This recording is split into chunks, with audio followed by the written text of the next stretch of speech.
So I asked students living in Berlin about one question. What was the hardest part of finding a house? And surprisingly, it was not about money. It was about trust, scams, and uncertainty. Hi, this is Atul Bharti from India, currently living in Berlin as a student. And I actually ran a survey about what was the most difficult part of finding a house to all those South Asian students, mainly India, Pakistan, and Bangladesh.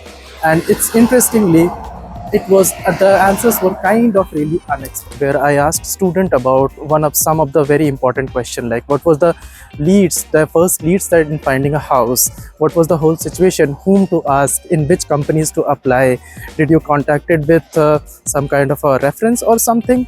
And interestingly, majority of the questions were about trust and uncertainty and scams, and majority of that initially said that they applied to different online platforms, but actually after constantly applying they did not get any responses. So they said that as a kind of a suggestion, that majority for them work is talking to seniors, reaching out to network and online shops.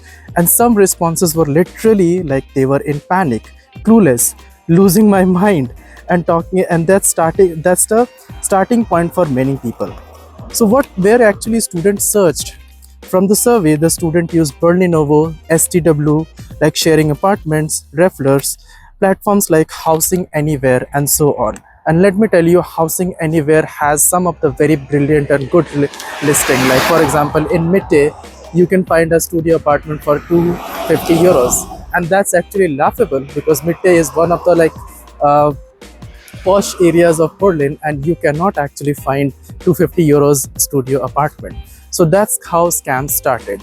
And at the end of the video, I'll tell you one of the scams that happened with one of my friends, very close friends, and how she suffered. And when I told them that how they actually got the place, majority of students, like more than 50% through sublets, 25% through referrals, and very few through direct application. So if you're lonely applying for directly and waiting, you might be waiting for a longer period. So just applying through online searches would not be helpful at all. So I had to change my location because I had to attend the class, and right now I'm at my university.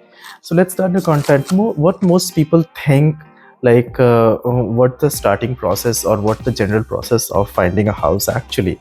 So majority of the students through my survey said that their first response was, apart from only applying through the through the websites, they actually talk to their seniors, reaching out to their network and online searches. And when you say reaching out to their network, there are so many websites or Facebook groups or like WhatsApp groups are available where you can actually join and find out houses, and people actually list their housing in those WhatsApp groups. But the majority part and the very important part is that majority of them are actually fraud. So what to do now?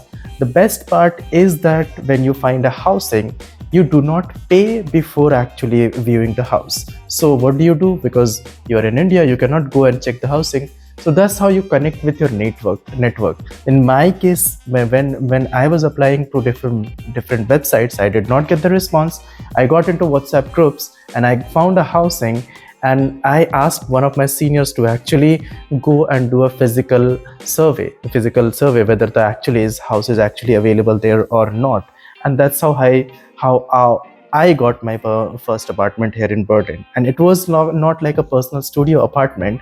It was mostly like a 3 BHK apartment where I was living with some other people. In entirety, I would say that if you want to apply, if you are looking for a house, and if you're applying through these different websites, it's almost impossible you will receive a response. It's always to email those company, like for example Berlinovo, Convict, and this different student housing listing. It's always very good to email them, email the housemaster or email the manager, give a reference of those people or students who are already living there, and then tell tell yourself or tell about your experience and your profile. And once you get the information or once you get the listing from the company, the next part and a very important part is kind of documentation. What kind of documentation do you require?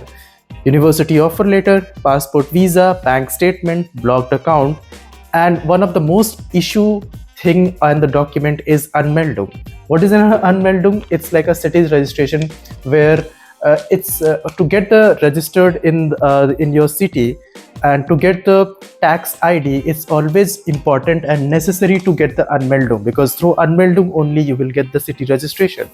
The problem is that in most cases when you get a sublet, you don't get the option of Anmeldung, because that specific sublet or the house listing is already registered under some other people, like a um, first person who is subletting you.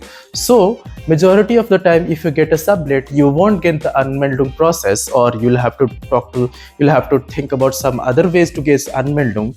And if you do not get Anmeldung, you won't be able to get the tax ID if you want to earn like a student and all. So in my cases, I had the same issue, because I was getting a lot of Anmeldung options, but I was not getting the city tax ID.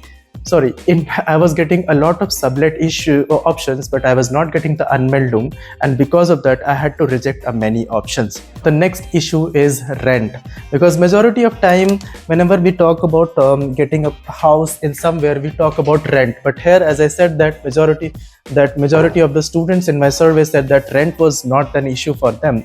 It was about the trust and all. And now, for example, we got the house, we got the listing, we got the Anmeldung issue sorted. The next is the rent, or how expensive it is. Because imagine you got the blocked account and you're getting 992 euros per month as a blocked account option, and then you spend around 6 to 700 euros only in the rent. So it would be very difficult to sustain in that specific budget. I have actually made one video previously where I am actually telling how I manage my budget in 992 euros and all. I'll list there somewhere in this video. I'll link there and you can go and watch it. But coming to the video, 75% students in my survey said that rent is expensive. Most people are paying around 600 to 800 euros, which is already in the range of 60 to 80% of our budget, like 992 euros, which I just mentioned. And lastly, rent increases 10% every year. So these are the very basic, or the most interesting, or I would say the most important issues that you will face. And I'm not telling this with my personal experience, but I'm telling this with my survey, that it's not about rent, it's about finding the perfect house. So, and lastly, we always used to make joke around that it's almost easy, or I would say very easy, to find a date in Berlin with my personal experience, but it's always very difficult to find a good, comfortable housing. And if you get one housing, you are actually very lucky. So if you are coming from India, South Asia, like Pakistan, India, or Bangladesh, hit me up. If you have any questions, you can tell me. And if you're starting to find a house, you should start as soon as possible, like I would say 3 months prior to your D-Day.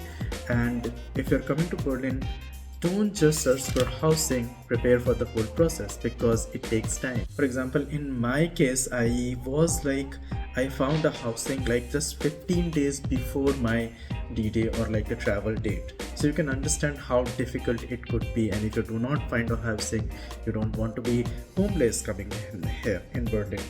So yeah, this was the whole video. Start before, like almost like maximum 3 months before. Don't just apply on the website. Try to email the manager, try get the reference from the seniors, and find someone who can do a physical visit for you. Do not trust on attractive prices on different websites, and it will be prepared that majority of your monthly blocked account allowance will be going towards your rent and all these situations. Yeah, if you have any other questions, you can hit me up. And now, since the video is very long, in the next part of the video I will actually tell one story from one of my classmates, and she got how scammed very big. So yeah, if you want that story, go to the next video which is attached in this video somewhere.